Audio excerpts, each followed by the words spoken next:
all day. All righty.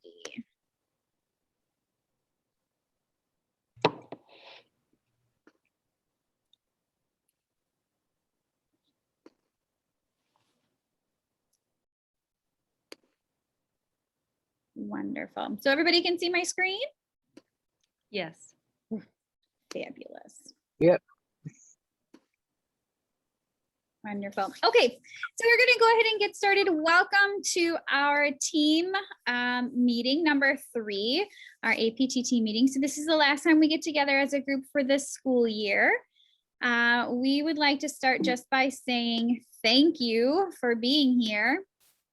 I hope you appreciate all the nice spring themed pictures we've included in today's presentation as we're welcoming the not so beautiful spring weather out there. But we really appreciate the time that you take to be here. We know that it sends a message to your child that school is important and that you really value their education. And the same goes to anybody who's watching this later. Thank you so much for your support of your child and us here at school. It means a lot. We know that we work in APTT, academic parent teacher teams, because working together makes that experience so much stronger for your child. Knowing that we're on the same page and that we all are invested in their education is really powerful. So thank you. And today's exciting because we get to celebrate their success, everything they've been working on in their fact fluency from the beginning of the year up until now. We get to take a look at that data. So that is exciting. Mrs. Meyer, Ms. Newman, do you have anything you want to share or add?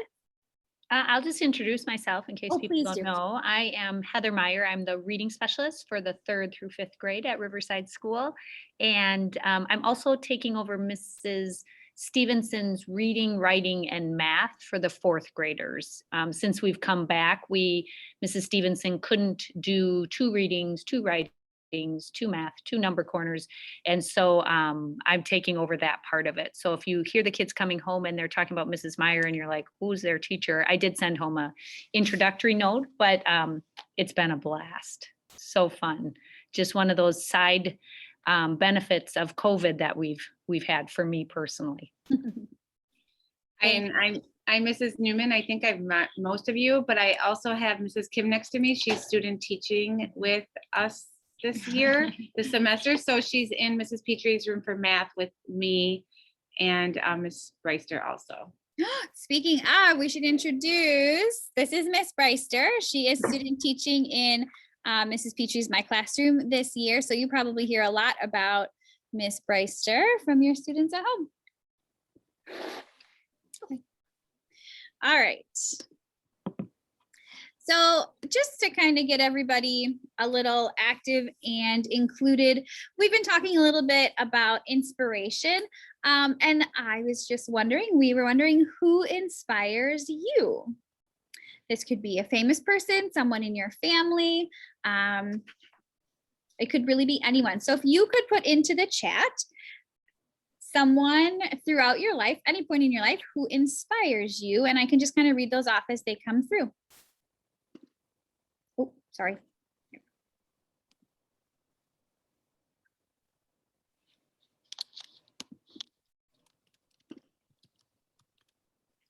Oh, we have my kids twice.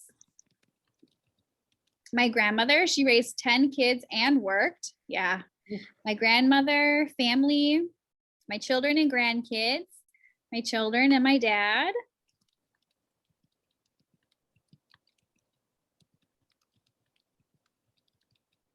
My mother and my children, my mom.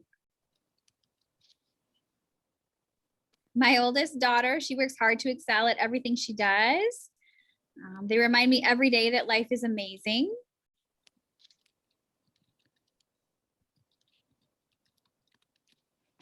My son, because he is so honest and insightful about life, it seems so wise for someone so young.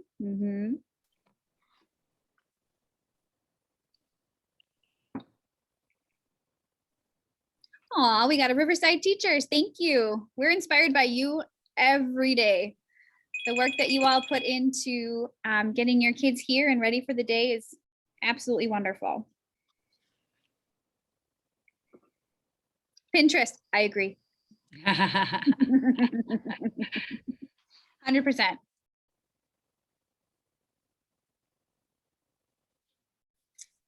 And my kids. All right. Thank you, everyone who had a second to just throw that up into the chat. I appreciate it. I would add my kids, my husband. He works really hard for our family. Mrs. Newman, did you want to shout out to anybody? Yeah, I would say my colleagues, the students, my family. It's hard to say just one person because you're No. inspired by so many different things. So This is true. Ms. Brycer, did you want to add? I would say my parents. Parents. Sorry, you're kind of. All right. Thank you very much. I appreciate that. all right, so our goal in fourth grade that we work on for the year is fact fluency. And one of the reasons we work on fact fluency is because if the students know their multiplication and division facts really quickly, it helps them free up some of that mental energy to solve more difficult problems. Ding. Ding, on it. And then this slide just shows you our goal. I know we've talked about it at other APTT meetings, but in fourth grade, we would like students answering 48 multiplication and division facts in 6 minutes. And if they pass both the multiplication and division, then we move on to double digit multiplication. And then after that, some fraction work. Thank you, Mrs. Newman. So, oh, now it's weird. Okay, sorry, part of the words are cut off. We were trying to play with that earlier and didn't get it fixed. So spring is coming and your children have bloomed just like the flowers. So if we could take a minute and pull out the data page that's in your folder, it should look like this. It says APTT fact fluency, and you'll see our whole class listed. And then there should be one highlighted. That would be your child. And if you're in Mrs. Stevenson's class, there's a number on the top of your folder. And then there's a printed out spreadsheet from Mrs. Stevenson, and that number matches your child. Thank you, Mrs. Meyer. So on both of the sheets, you can see their scores from the beginning of the year, the middle, and the end, if you're looking at Mrs. Petrie's. And I think for Mrs. Stevenson's, you can see all of the months from the beginning of the year. So you can see that growth and how they've been doing. And if we could just take a minute to kind of reflect, is this the growth you had hoped for? Is this an opportunity for us to put some more practice in? Just to yourself, where is your child and how are they working on that goal that you set at the beginning of the year?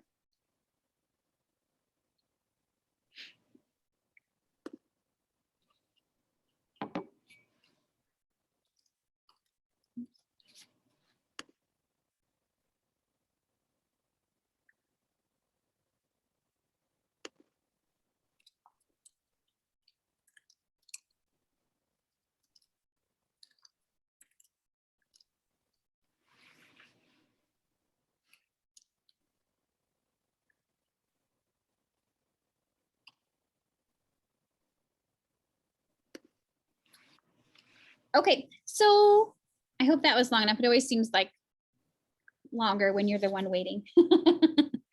You can always refer back to this in a little bit, but I think personally, I was very, very impressed with the growth of our students this year. When I look at the whole sheet, many of our kids are up in the 30s and 40s, which is great progress.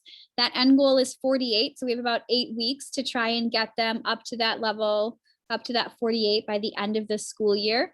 So if your child isn't quite in that 30 or 40 range yet, you might choose to increase the amount of time that you're practicing at home. And we have some resources in the folder we'll talk about to kind of help with that. We have some digital resources, apps that they can use, but one of the best ways is just to practice with them. And I'm sure, in previous years, we've shown some card games where we play like multiplication war. We play that in the classroom. Your students would definitely know how to play that, and they love playing that game. You could also do like in the car. Sometimes we call out facts and your child can practice, giving the answers as fast as they can. There's lots of ways that we could discuss doing that. Okay. I was going to say too, when I see, because I've just had a chance to see them more in math, when your child knows their math facts, Math facts aren't really math. Problem solving is really math, but they have such a confidence about themselves when they know their math facts that it is just really well worth the investment of spending the time doing it, because they feel like they are a great math student because they know their math facts. And that is like 90% of the battle, just their confidence in themselves. So spending the time doing that really will help transfer in the classroom as far as a confidence that your child has. I wonder if we could take just a minute in the chat. Maybe we could share some of our favorite ways to do that practice at home. Maybe something that you've gotten from a previous APTT or something you just came up with on your own that has worked really well for your family. If you have an idea, go ahead and throw that in the chat and then we can share that out. I'll give people a minute to type. So we have practicing randomly in the car. That's my favorite, especially when the children are arguing in the back. Start a game, it's really fun. We have the game Salute. We learned that, I think, a couple years ago. Was that with the cards, Ms. Vasquez? Yeah, it's where two people hold up a card. Right. And you don't see yours, but you see the other person's. And then like the parent, you need 3 people to play. The parent says 56, and then they have to guess what the other one is. So it's almost that transfer into division. Thank you, Mrs. Meyer. Someone else said competitive, the siblings like to quiz each other. Time challenges, definitely. Flashcards, using a deck of cards and playing war. Practice by the number, so like all of the 6s, all of the 7s, and then all of the 8s. Those are always the hardest ones. These are great ideas. Thank you, everyone. Sending him to Aunt Sarah's house for help. There you go. That's awesome. We have some games using dice. You can roll 2 dice and have them practice multiplication facts that way. All great ideas. This is one of those examples of the power that comes from our academic parent-teacher teams, because if we only go with teacher ideas, there's 3 of us, maybe 4 of us here, but when we are getting ideas from our whole community, it's just such a wealth of knowledge and ideas, and that's what makes our team so powerful. So thank you for sharing your ideas, everyone. Okay, the next thing we're going to do is set our next goal. We will not have another goal, another opportunity to meet together this year, but we will meet again at the beginning of next year in the fall. And so the goal that we fill out now is your goal for your child for the fall. So when they come in, like I'll hand these papers on to Mrs. Paulson or another 5th grade teacher, and they will get to kind of take a look, hey, what goal did we set for this child at the end of last year? And it's kind of a commitment from you as well. How are we going to keep this kind of in the forefront of our mind over the summer? Because some of the kids who are at 48 now, we're going to want to set that goal for 48 again next fall, because when we don't practice or play games with it at all over the summer, it's a really easy skill to lose. Even as an adult, I'm much rustier when I come back, in the fall than I am when I leave in the spring, and we've been doing it all along. So you're going to find your goal sheet in your folder. And the top says teacher copy, the bottom says family copy. They're identical. You're going to fill it out twice so that one of them can be sent back to the classroom and one of them can stay pinned to your fridge, framed in golden glitter with blinking lights, so that everybody remembers to take a look at it and practice throughout the summer. So it just has your child's name and the date. This is the multiplication fact. Some of you might be filling out for division. If your child finished multiplication, it is on division. In Mrs. Stevenson's class, you might have some of that. We aren't there yet in Mrs. Petrie's class, so we'll all be on the multiplication right now. It says, today my child completes whatever number is on your data sheet form. Problems in 6 minutes. And then in the fall of 2021, I want my child to complete, and that's where you'll put your goal number. And that bottom box is really important as well, because that's kind of where you're making the commitment for your family. It says to help my child reach the goal, a person will practice with my child. So if that's going to be Aunt Sarah or your name or a grandma's name or a sibling's name, whoever is kind of going to take the lead on that commitment to that practice over the summer, you can put their name in there.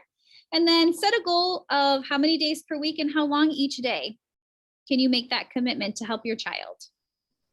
So we'll just give you a few minutes to fill that in.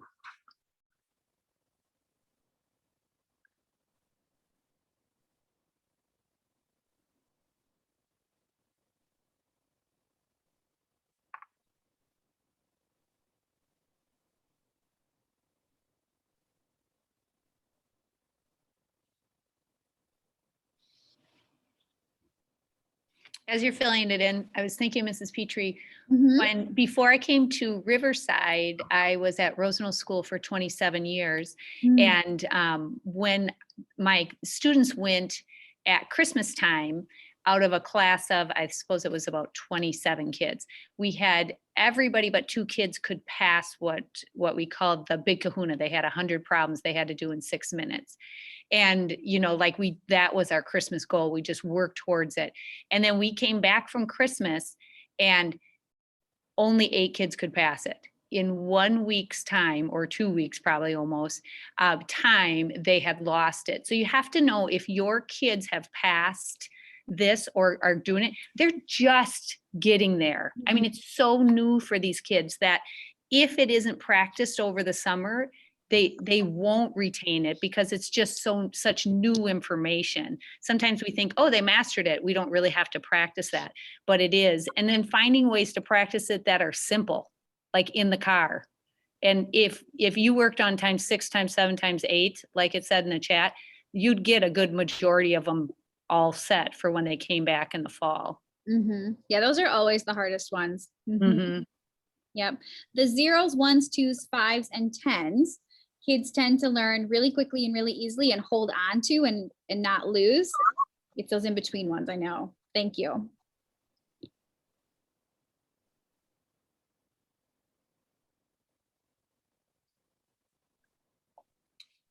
As you're finishing up filling that out, I can also just share with you the other paper that's in your folder. You've seen this before. I think we already sent it home, but it's an at-home fact fluency practice. So like we said, doing it together with you or with another person is definitely the best way for your kids to practice. That relationship and connection time that they have with you just makes it so much more valuable to them. But that's not always possible, and we know that. So there are some other options that we have listed here. For multiplication, there's a couple different apps. There's a website for times tables. There's a game called Math Bingo, and then there's a game, it's Greg Tang, and the game is called Kakuma. I know in Mrs. Petrie's class, we play that a lot. They really like that. It's kind of it's like a video game setup. They have to beat this character before the sun goes all the way across the sky. And so they really enjoy that one. That's a good one. For division, there's a Kakuma is also really good for practicing division. And then there's a SPUQ, and Division Derby. And then on the back, there's a couple games that can help with fractions as well. So if you put that up on the fridge right next to your goal sheet, you could maybe work with your child twice a week in person, and maybe they could do one of the apps for a little while on the 3rd day. Just some ideas to help you throughout the summer. So I'm just scanning through. It looks like we might be ready. Mrs. Meyer, do you want to take the next section? Sure. All right, here we go. Hey, can I, just because it's my first one, Mhm. can we have people, I can read your name there, but will you tell who is your child? I mean, you guys know them, but I don't know them. And I know there were some kids in the class that were really excited. Their parents were coming on, and I want to make sure I celebrate that with them tomorrow. So Samantha, who is your child? I'm going to guess. Landon? Yep, I remember that one. And I know Mika's mom. I'm good on there. Oh, and I know Jennifer actually too. And maybe I know them all. I know Jessica Warner. There's Oli's stepdad. Congratulations on your marriage. When I think of success stories, do you guys know how hard Oli worked to pass that big kahuna? Yes, I mean, it's on the she- fridge now. Yeah, she No worked problem. so hard. There was a quote that I read, and maybe she said it at home. And I said, I read it from a book that I was reading, and I brought it to school. And it says, you have to know it isn't success. It's suck, suck, suck, suck, suck, suck, success. And Oli said, it's like suck times 100 success, because she'd get so close to it, and then she'd be like, oh, she'd miss it by 2. And the next day she'd come with a great attitude on that. All right, I know Jim and Julie. I know John's mom. Laura. Oh, Ryan's mom. I recognize the last name. Awesome. Good to meet you. Vanessa, who's your child? Oh, yes, yes, yes, yes. Mauricio, got it. I only know you in texting. There's Killian and his mom. Awesome. And Aaron's Galaxy Tab, who is that? Maybe they're just on. What about Eli? Is this Sorry, Eli's mom or grandma? Oh, Ariana. Okay. And Eli, he has some really exciting news for you. You probably know he's been working to pass his also. And Cindy is Liam's mom, right? All right, I got him. Okay, so my slide. Sorry, Miss Meyer. Aaron's is Kagan. Oh, Kagan, awesome. Yes, I know what you look like. Awesome. Okay, so mine is on beating the summer slide in reading. So, this happens, and because of COVID, guys, the struggle is real on this. But this idea that, a lot of times parents will email me or text me, or if I see them outside or in the halls, they'll ask me like, how do I help them to become a better reader? And the truth is, there is some magic that occurs by them just reading all the time. And some of you are probably, sitting on your couches or in your homes and thinking, but they don't want to read. I tell them they're supposed to read, but then they don't want to read. My Sam, who just graduated from college, he's similar to that. When he was growing up, he didn't, he was obedient, but he didn't really like to read. We didn't care.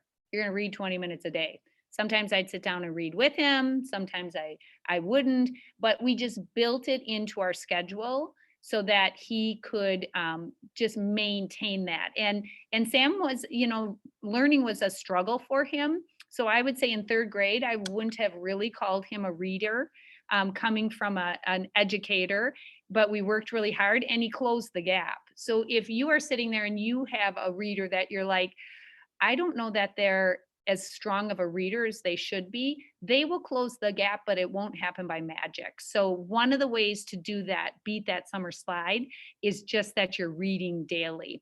If you can, read to your your child.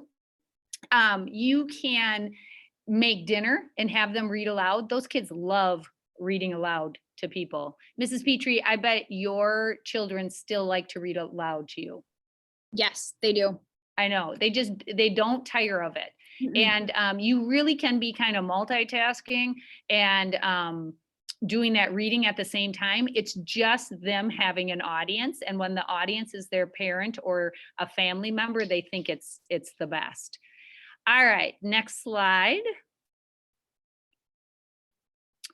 It says, why do we have summer reading? And they find out that it reduces that summer slide, meaning that they slide backwards. They've built a lot of growth in their reading, but then it slides back in the summer. We see it all the time in education, but it also increases their background knowledge, and it really boosts their language and their vocabulary. At Riverside, we talk a lot about being vocabulary strong, and that really helps enrich their vocabulary when students read.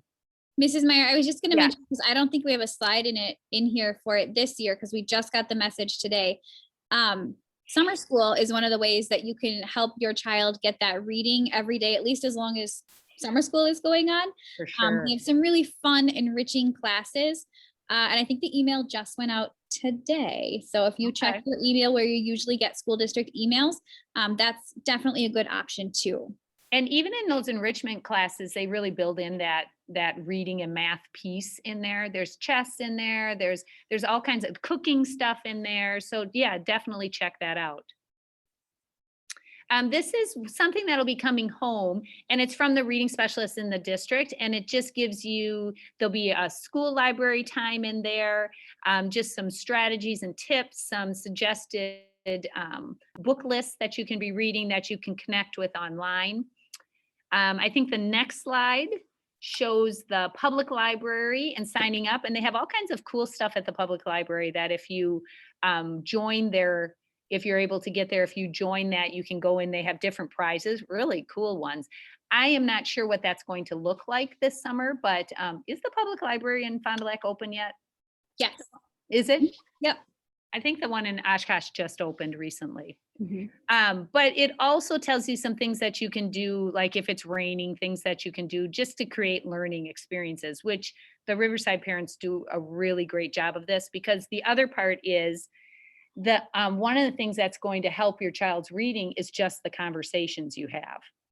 Like, I just love when I can tell a child that comes from a home where there is a lot of conversation going on, because even if reading is challenging for them or writing is challenging for them, they have such a strong base of communicating that they can put a lot of those pieces together.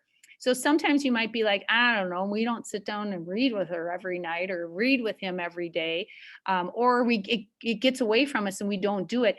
But if you have really great conversations, my favorite was when my son Sam and I were trapped in the car together, and we would just be able to talk about different things. Those conversations translate over into the reading and writing. In math, beating that summer slide, and Mrs. Petrie did a great job of sharing some of those, just those playing the games. There's some online programs, but don't let your kids forget that math part. There's the math facts, but there's also the math problem solving. And we talked about, Mrs. Newman talked about how that frees up their mind. So they're not sitting there using all their brain energy figuring out the fact, but they are using that to just solve deeper problems. I added on the bottom here, one of the ones I used to do with my son was when we were driving, there'd be a license plate in front of him, and I'd tell him to multiply all three of the numbers on there. So he would just use that as a way to practice it. We'd take a walk and I'd give him 5 math problems, and they'd be multi-operational. It'd be like, what's 3 times 4 plus 15 minus 6. So he'd have to hold a couple numbers, and he had to do 5 of those every day on our walk. And sometimes if you set up the habit, they won't let you forget it. I would forget, and he'd be like, you need to ask me my 5 problems. Oh yeah, okay. But it's just a way for them to hold those numbers and just any type of learning. And when I think of that learning thing too, don't discount the times that you guys go camping or you guys go to the beach, or you guys, those experiences are so rich in their learning, and they're things that they can draw on when they come back to school. Another good, oh, I'm sorry, Mrs. Petrie, go ahead. You go first, Mrs. Newman, go ahead. Oh, I was just gonna add to this for both reading and math, cooking together and having them follow a recipe. At our house, my girls don't like to read unless I force them to either, but they do What like is to that? cook. I know. That's terrible. I love to read, so it Our kills kids me. are like, they have teachers for mothers and they won't read. But they do love to follow a recipe, and that's a great chance to have them read it and then follow directions. Also talk like those fractions in there, and then even when we make cookies, we never make one batch, we always double it, so it teaches them to add and multiply fractions. So that's really good too. I love that. I was going to say, I like how Mrs. Meyer, you were talking about, you know, a walk was a routine that you have, or having them read because they're always in the kitchen when you're making dinner. Each family kind of has something different that is their routine. Maybe it's not a walk, but maybe it's breakfast. You're all together during breakfast, or we always are in the car together in the afternoon on the way to work, or whatever routine, works for your family, if you can tie something to that routine, that makes that time the same every day or every couple of days. And that makes it a little easier to remember. So maybe reading at the breakfast table or math problems at lunch in the summer, because that's when everybody is together, or in the car on the way to daycare. Just find one time during the day that's kind of the same every day and tie it to that, and that'll help it go a little smoother. I was thinking too, the other part is be so gentle with yourself when you fall short of these goals. The three teachers, Vivi too, or Mrs. Kim on here too, we have kids and we had a hard time pulling this off well, you guys have younger kids, but I had a hard time pulling it off and we're teachers. So all that to say, like, you can have great intentions on it, but I want you to be gentle with yourself when you don't, and you can always start afresh. Just saying to them, oh, you know what? We haven't done those math facts for 3 weeks. Let's pull out one of those sheets and do those math facts.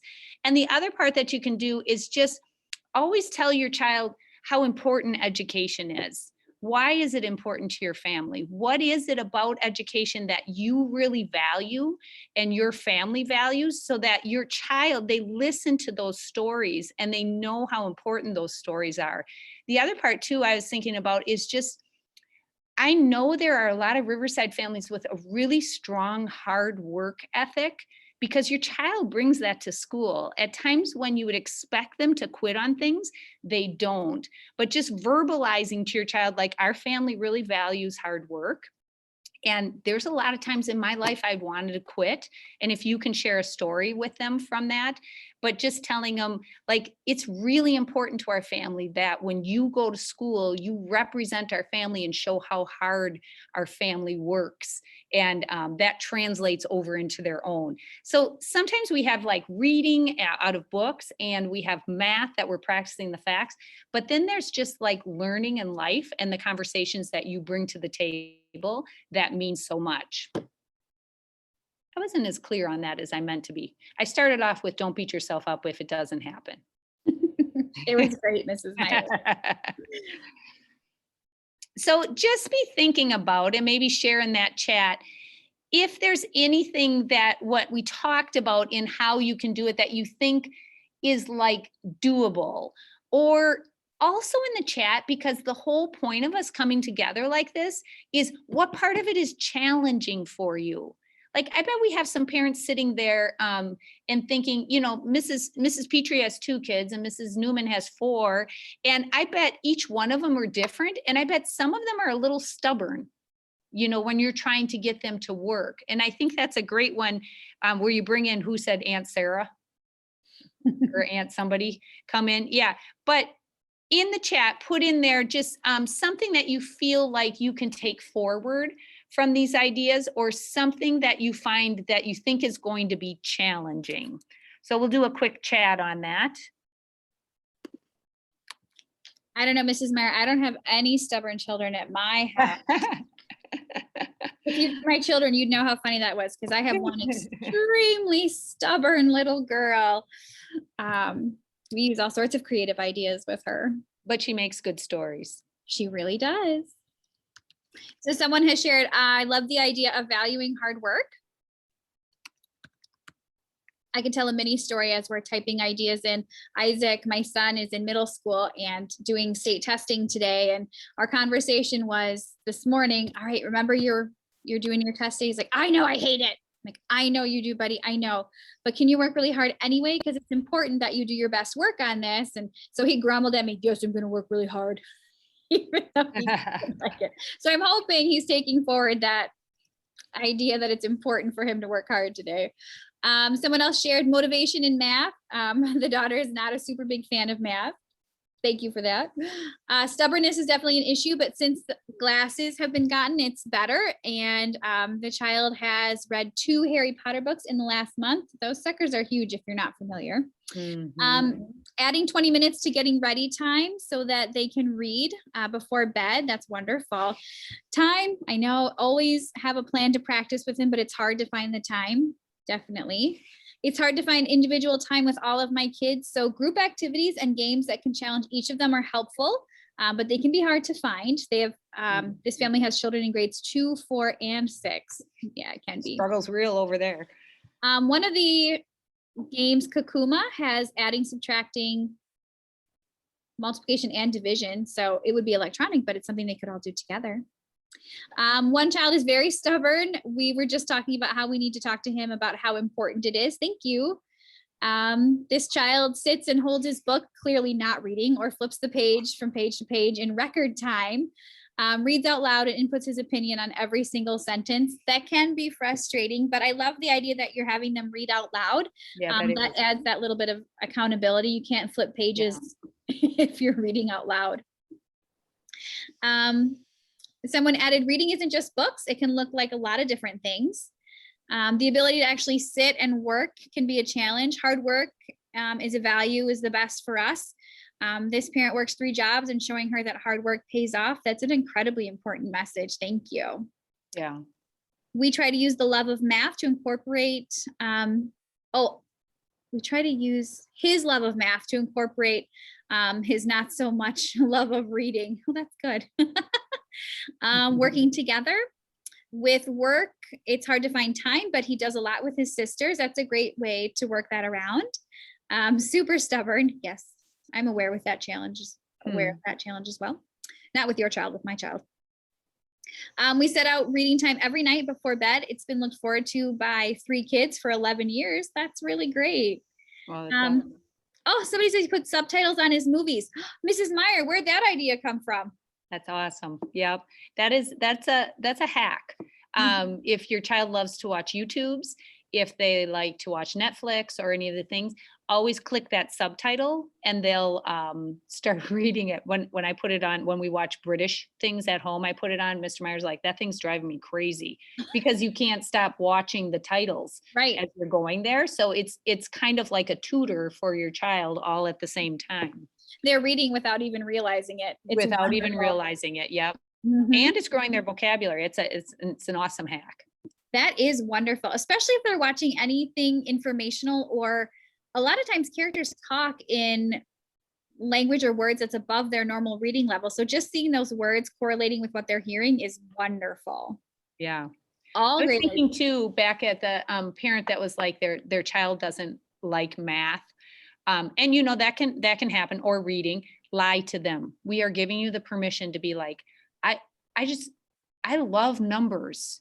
Like because you've maybe already told them that you didn't like math in school, just start making stuff up. Be like, I was thinking about numbers and how you can like add and subtract them. And that's really interesting to me. I didn't used to like math, but now you're doing it and I really like it. Your enthusiasm. What do you say, Mrs. Petrie? Sell it like a circus? Sell it like a circus. Yep. Yep. Just your enthusiasm, they're like ducks that imprint themselves onto their mama and daddy and grandma and grandpa. Whatever positivity you throw towards it, they're going to be like, yeah, I used to not like math, but now I really do. Like, they're going to feel, because otherwise they start to slot themselves into, I'm not good at math. I'm not a good reader. I'm not. And it's super hard. I do a lot of brain work. It's super hard to get yourself out of that once you have done that. I feel like it's kind of like trying to convince them to take medicine when they're little. It's great. It tastes like grapes. Smell it. It's wonderful. I know. And all of that stuff, isn't it so funny? Because you have to be so careful. If you sell it too much, they're on to you. Like you just have to, even the reading part. Some of you said you have stubborn children. Our son was very compliant. So we said, read 20 minutes. He would read the 20 minutes. But if you have a stubborn child, you're going to have to take a different approach with it.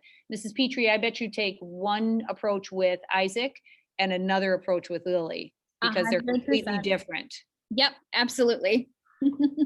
Absolutely. Yep. We had another parent put in the chat, on YouTube, you can find books being read aloud while the screen shows the book's page. Beautiful idea. There are tons of books out there that are read aloud. And the kids really enjoy that. We do that in the classroom sometimes too. Mm-hmm. Someone just added, my kids cook. They've been cooking on their own since about 6. If they don't want what I cook, then they have to make it themselves. That is a good rule. We have that rule too. That is awesome. Mm-hmm. I wish I had done that with my son, because now he's going to go out on his own and he ain't going to know how to cook anything. Well, with my one particular stubborn child, there's a lot of ramen involved, but that's okay. All right. Here we go, Mrs. Meyer. All right. So you're setting a goal with your child. I think even I can't get over how much I love this slide. Even just telling your child, like, we gotta make sure we don't hit that summer slide this year. Let's just take everything you got from 4th grade and make sure we carry it over. The beginning of the year, we'll start those assessments with kids to kind of help them get back on and get an idea of where they're at. But just anything you can do at home. This is just more of the same with a cuter slide. Anything you can do at home to push through that, and just the conversations you can have are going to be a benefit. I know it was kind of a repeat, but I mean, the picture is just so cute. You just had to create a new slide for this thing because I could just, yeah. It's like sitting around watching a campfire. You could just sit and watch it. Mhm. All right, this is bringing us to our close of APTT tonight. Just this beautiful slide. Thank you to Mrs. Meyer. She's so good with presentations. Thank you for coming, for supporting your child, for working together with us, for contacting the school when you have questions. All that you do to help your child be successful, we thank you for that and we appreciate it. Any final words, my teacher friends? Oh, I think you wrap that up. It is just a privilege to work with the Riverside parents. I think it's just a unique spot for your child to learn. The other day I said to them, raise your hand if you think Riverside's a great school, and every hand, and not even a hesitation, every hand went up. And we know that is because we have a fantastic group of parents that are sending their kids there. If you weren't sending your child with a really positive attitude about school, they would not have that same sincere feeling that they are part of something special at Riverside. And they are. It is a privilege to work with them every day. Thank you, everyone. Don't be afraid to ask questions, and we will post this in case you need to share it with someone who wasn't able to be here today. Have a wonderful evening. Bye, guys.